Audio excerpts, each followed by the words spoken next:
سمندر سے غذائی ضروریات پوری ہوتی ہیں اور اس سے موتی موگے نکلتے ہیں جو کہ انسانی زیورات کے کام آتے ہیں۔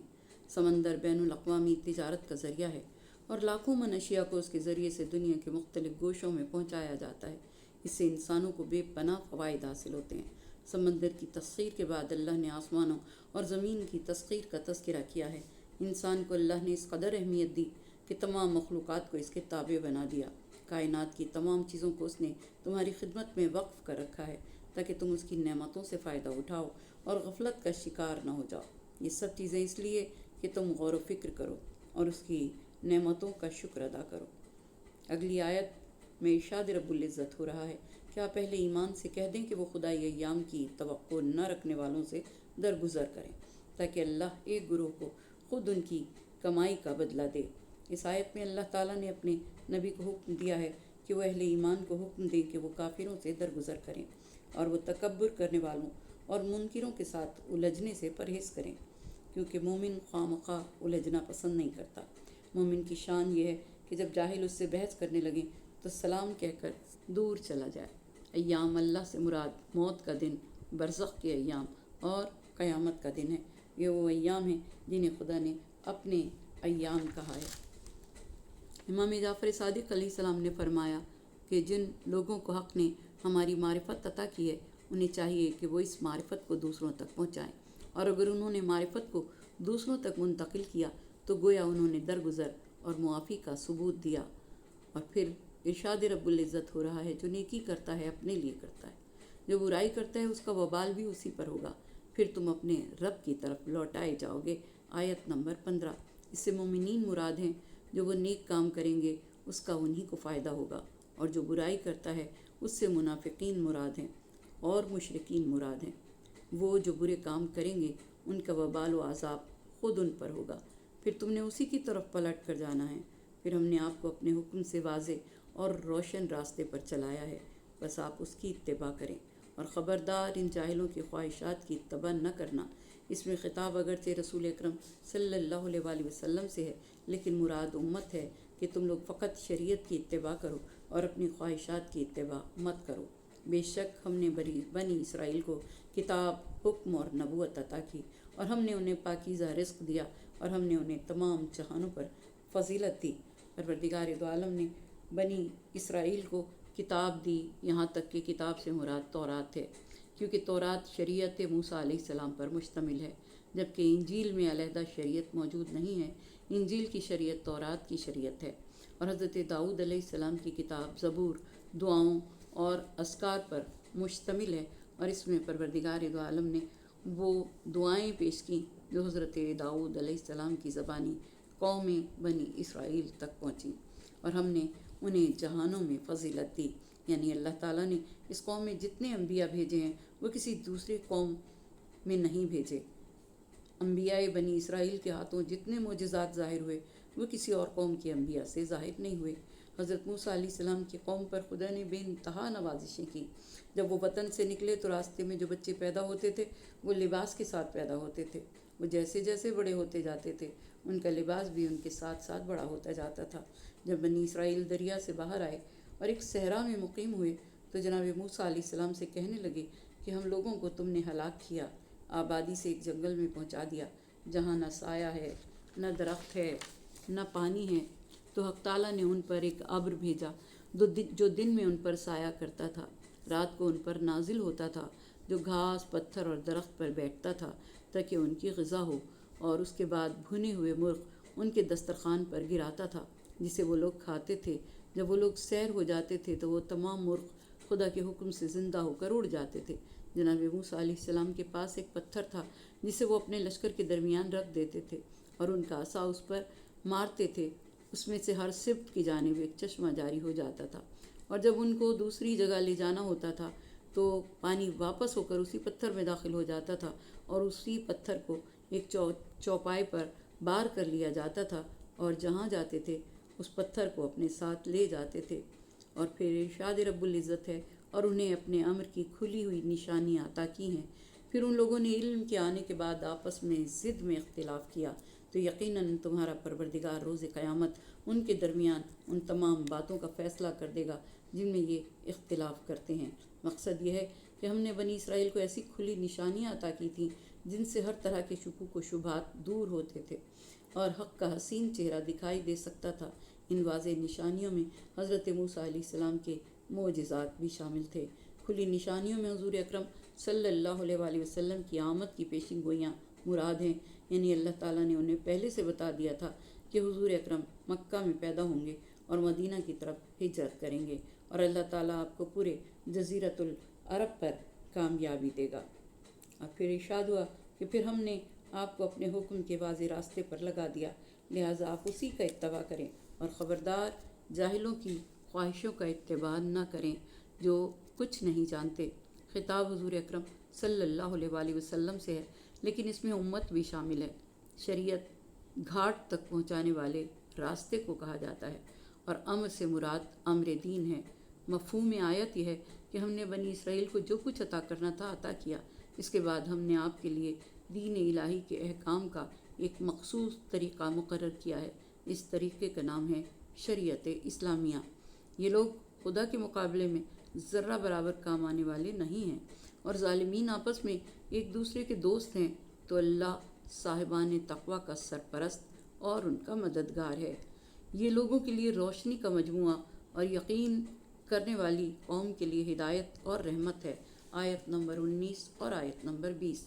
خدا کی پیروی ہی انسانوں کو کامیاب بناتی ہے، اور خدا اپنے پیروکاروں کی مدد بھی کرتا ہے۔ اسی لیے حضور اکرم صلی اللہ علیہ وآلہ وسلم کو دین حق کی پیروی کرنے اور جاہلوں اور سرکشوں کی پیروی سے منع کیا گیا ہے، کیونکہ نادان اور سرکش لوگ ایک دوسرے کے مددگار بن جاتے ہیں، لیکن ان کی مدد خدا کے مقابلے میں کافی نہیں۔ خدا ہی کی مدد ہے جو زندگی کے ہر موڑ پر کام آتی ہے اور دین حق کو باقی رکھتی ہے۔ اگرچہ آیت میں خطاب رسول اکرم صلی اللہ علیہ وآلہ وسلم سے ہے، لیکن مراد تمام مومنین ہیں، یعنی مومنین کو چاہیے کہ دین سے وابستہ رہیں اور اس کے علاوہ کسی اور دین کی پیروی نہ کریں اور جاہل نادانوں سے دور رہیں۔ پروردگار دو عالم نے جاہلوں سے دور رہنے کا حکم دیا، اور خدا کے احکام کی اطاعت اور پیروی انبیاء کی اطاعت اور پیروی ہے۔ ہم ان کو ان لوگوں کے برابر کیسے کر دیں گے جو ایمان لائے اور اچھے کام بھی کرتے رہے، کہ ان سب کا مرنا جینا برابر ہوگا؟ یہ لوگ کیا برا فیصلہ کرتے ہیں۔ آیت نمبر 21۔ ایمان لانے والے ایمان نہ لانے والوں کے برابر نہیں۔ خدا کی نظر میں یہ دونوں ایک دوسرے سے بالکل مختلف ہیں۔ اس لیے ارشاد رب العزت ہوا کہ کالذین آمنوا وعملوا الصالحات۔ اس سے مراد بنو ہاشم، بنو عبد المطلب اور بنو ابو طالب ہیں، جو ایمان لائے اور نیک اعمال کیے، دین اسلام پر اپنی جانیں قربان کی، اور نسل در نسل دین اسلام پر قربان ہوتے رہے۔ اور الذین اجترحوا السیئات سے بنو عبد الشمس، بنو امیہ مراد ہیں، جو برائی کا ارتکاب کرنے والے ہیں اور دین اسلام کو مٹانے میں پیش رہے۔ کالذین آمنوا وعملوا الصالحات سے مراد علی بن ابی طالب علیہ السلام، جناب حمزہ بن عبد المطلب اور جناب عبیدہ بن الحارث بن عبد المطلب ہیں۔ یہ وہ تینوں ہیں جو جنگ بدر کے فاتح ہیں اور بنی امیہ کے سرداروں کے مقابلے میں گئے، جن میں سے عبیدہ بن الحارث کی عمر اس وقت 70 سال تھی۔ عتبہ سے جنگ میں آپ شدید زخمی ہو گئے۔ امیر حمزہ اور حضرت علی علیہ السلام ان کو اٹھا کر خدمت رسالت معاب میں لائے۔ حضور اکرم صلی اللہ علیہ وآلہ وسلم نے ان کو دیکھا تو آنکھوں میں آنسو آ گئے۔ عبیدہ نے کہا، یا رسول اللہ، میرے ماں باپ آپ پر نثار ہوں، کیا میں شہید ہوں؟ آپ نے فرمایا، تم میرے اہل بیت میں سب سے پہلے شہید ہو۔ عبیدہ نے کہا کہ اگر آپ کے چچا حضرت ابو طالب علیہ السلام زندہ ہوتے تو وہ دیکھتے کہ میں ان کے کہنے کے مطابق پہلا جانثار ہوں۔ آپ نے فرمایا، ہاں، میرے چچا نے کفار قریش کے جواب میں 2 بیت کہے تھے، جس کا مضمون یہ ہے کہ اے کفار مکہ، تم خانہ خدا میں جھوٹ بولتے ہو اور قسم کھاتے ہو کہ تم محمد صلی اللہ علیہ وآلہ وسلم پر غالب آ جاؤ گے۔ نہیں، قبل اس کے کہ ہم ان کے ساتھ مل کر تم کو نیزے لگائیں، تیر ماریں، ہم ان کو تمہارے حوالے نہیں کریں گے جب تک کہ قتل نہ ہو جائیں، اور ہم ان کی نصرت میں اپنے بیوی بچوں کو بھول جائیں گے۔ آپ نے فرمایا، ہاں، وہ مددگار، میرا حامی، میرا ناصر میرا چچا تھا، جس نے وقت آخر تمام بنی ہاشم کو وصیت کی کہ کبھی محمد مصطفیٰ صلی اللہ علیہ وآلہ وسلم کو تنہا نہ چھوڑنا، اس پر اپنی جانیں قربان کر دینا۔ دیکھو یہ ان کا بیٹا علی ہے، شیر کی مانند خدا اور رسول کے سامنے شمشیر زنی کر رہا ہے، اور دوسرے بیٹے جعفر طیار نے خدا کی راہ میں حبشہ کی طرف ہجرت کی ہے۔ الذین اجترؤا الصیحات سے بنو امیہ مراد ہیں، یعنی یہ دشمنان اسلام اور مشرکین جنہوں نے مسلسل کوشش کی کہ ہم کسی بھی طرح سے اسلام کو مٹا دیں، اس کے نام و نشان کو ختم کر دیں اور اللہ کے نبی کو قتل کر دیں۔ ان میں یہ 3 عتبہ، شیبہ اور ولید ہیں۔ یہ وہ ہیں جو برائی کا ارتکاب کرنے والوں میں آگے تھے، اور جنگ بدر میں یہی نکل کر آئے جنہوں نے للکار کر کہا کہ آؤ کون ہے جو ہمارے مقابل میں آتا ہے، اور آنے والوں میں بنی ہاشم ہوں، قریش ہوں جو ہمارا مقابلہ کریں۔ انہیں خدا نے کل مفسدین فی الارض کہا، اور ارشاد رب العزت ہوا الم نجعل المتقین، یعنی متقین وہ ہیں جو بلندی پر ہیں، جن کے تقوی کو خدا نے قبول کیا۔ اس سے حضرت علی علیہ السلام اور ان کے چاہنے والے، ان کے ساتھی مراد ہیں۔ اس آیت کے ذریعے اس نظریے کو رد کیا جا رہا ہے کہ جو نیک و بد کے لیے قائم کیا جاتا ہے کہ سب برابر ہیں۔ خدا کی نظر میں یہ 2 مختلف چیزیں ہیں، ان کے ایک ہونے کا کوئی سوال نہیں۔ جو لوگ صاحبان ایمان ہیں وہ اعمال صالح بجا لاتے ہیں، اور خدا کی نظر میں ان کا مقام، ان کا مرتبہ بہت بلند ہے۔ وہی ہیں جو دین اسلام کو باقی رکھنے والے ہیں، اس کی بقا پر اپنی جانیں قربان کرنے والے ہیں۔ ان پر کتنی ہی مصیبتیں آ جائیں ان کو صبر و تحمل کے ساتھ برداشت کرتے ہیں، اور کربلا کا واقعہ اس کا قیامت تک گواہ رہے گا، جبکہ بے ایمان لوگ جنہوں نے گناہوں سے اپنی روح کو مجروح کر رکھا ہے، اور جو ہر لمحے اسلام کو ختم کرنے کے در پہ رہتے ہیں، جھوٹ کا سہارا لیتے ہیں، اور اسلام کو ختم کرنے کے لیے اپنی زندگیاں، اپنی دولت قربان کر دیتے ہیں، خدا کی نظر میں ان کی کوئی حقیقت نہیں، اور یہ وہ لوگ ہیں جو جہنم میں جھونکے جائیں گے۔ پروردگار دو عالم، تجھے تیری عظمت و کبریائی کی قسم، تجھے اپنے مقام ربوبیت، عزت اور حکمت کا واسطہ، ہمیں اپنے فرمان کی بجاوری کے راستوں پر ثابت قدم رکھنا۔ خداوندہ، ہر قسم کی حمد و ستائش تیری ذات کے لیے مخصوص ہے، اور ہر قسم کی توفیق جو ہمارے نصیب میں ہے تیرے بے پناہ الطاف و کرم کی وجہ سے ہے۔ ان نعمتوں کو ہمارے لیے قائم و دائم اور روز افزوں فرما۔ باری الہ، ہم سب تیرے احسانوں اور تیرے کرم کے محتاج ہیں۔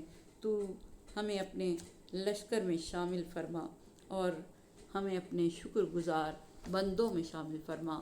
شکر کی توفیق عطا فرما۔ پالنے والے، تجھے واسطہ تیرے حبیب پاک، ان کی آل طیب و طاہر کا، پروردگارہ ہمارے مرحومین کی بخشش فرما، ان کی مغفرت فرما۔ قرآن پاک کو سمجھنے، اس پر عمل کرنے کی توفیق عطا فرما۔ ہمارے گناہان صغیرہ و کبیرہ کو بخش دے، ان گناہوں کو معاف فرما دے جن کے سبب تیرے عذاب کا نزول ہوتا ہے، ان گناہوں کو بخش دے جن کے مواخذے کا تو نے وعدہ کیا ہے، اور ان گناہوں کو معاف فرما دے جن کے سبب ہماری دعائیں تیری بارگاہ میں شرف قبولیت نہیں پاتی۔ پالنے والے، اپنے پیارے حبیب، ان کی آل طیب و طاہر کے صدقے میں ہم پر رحم فرما، ہماری مشکلوں کو آسان فرما، ہماری پریشانیوں کو دور فرما۔ پالنے والے، اپنے پیارے حبیب کے صدقے میں جو مومن بیمار ہیں انہیں صحت کاملہ، صحت عاجلہ عطا ہو، جو بے اولاد ہیں انہیں صاحب اولاد فرما، اور جنہیں اولاد دی ہے اس اولاد کو نیک، سعادت مند، عبادت گزار بنانا۔ ہماری اولاد کو ہمارے لیے دنیا میں اور آخرت میں باعث زیب و زینت بنانا۔ پالنے والے، ہمیں اولاد کی طرف سے کبھی کوئی دکھ، کوئی غم، کوئی پریشانی نہ دینا۔ ہماری اولاد کو ہمیشہ اپنی نعمتوں سے بہرہ مند رکھنا۔ اور پروردگار دو عالم، ہمارے ملک پر رحم فرما، ظالموں کو نیست و نابود فرما، دشمنوں کو ختم کر دے، اور ہمیں نیک حکمہ عنایت فرما۔ پالنے والے، یہودیت، عیسائیت کی چالوں کو انہیں پر پلٹ دے، اسلام کا بول بالا فرما، ہمارے مقامات مقدسہ کی حفاظت فرما۔ پروردگارہ، فلسطین پر، کشمیر پر رحم فرما۔ پالنے والے، دشمنوں کو نیست و نابود فرما، جو حج و زیارات کے متمنی ہیں انہیں یہ سعادت نصیب فرما۔ جو غریب ان جنگوں میں شہید ہوئے ہیں، پروردگارہ تو ان کی مغفرت فرما، انہیں اپنے جوار میں بلندی درجات عطا فرما۔ جو حج و زیارات کے متمنی ہیں انہیں یہ سعادت نصیب فرما، جنہیں نصیب ہوئی انہیں بار بار نصیب فرما۔ ہماری ان دعاؤں کو اپنی بارگاہ میں شرف قبولیت عطا فرما جو ہمارے دلوں میں ہیں لیکن ہمارے ہونٹوں تک نہیں آتی۔ پالنے والے، تو ہماری ان دعاؤں پر قبولیت کی مہر لگا۔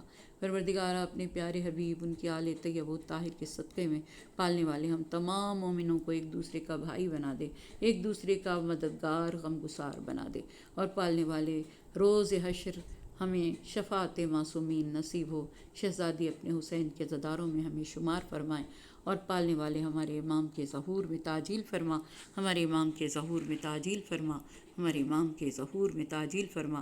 آمین ثم آمین، بحق محمد وآل محمد۔